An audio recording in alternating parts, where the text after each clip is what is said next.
Iniutos ni Pangulong Ferdinand Marcos Jr. na ipagpatuloy ang pagbibigay ng 4-piece benefits sa mga qualified beneficiaries. Sa pamamagitan ito ng inilabas na Executive Order No. 120 batay sa naging rekomendasyon ng National Advisory Council.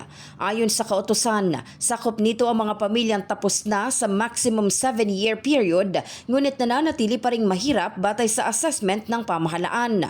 Partikular na makikinabang ang mga pamilyang klasipikado ng DSWD sa ilalim ng Level 1 o Survival at Level 2 o Subsistence gamit ang Social Welfare and Development Indicator Tool o SWDI.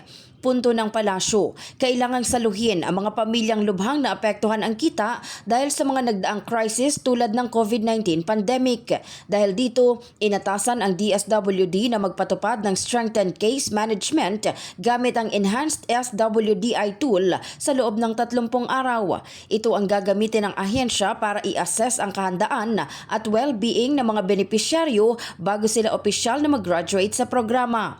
Tiniyak naman sa kautosan na ang pondo para sa extension na ito ay kukunin sa kasalukuyang budget ng DSWD at isasama sa mga susunod na budget proposal ng pamahalaan.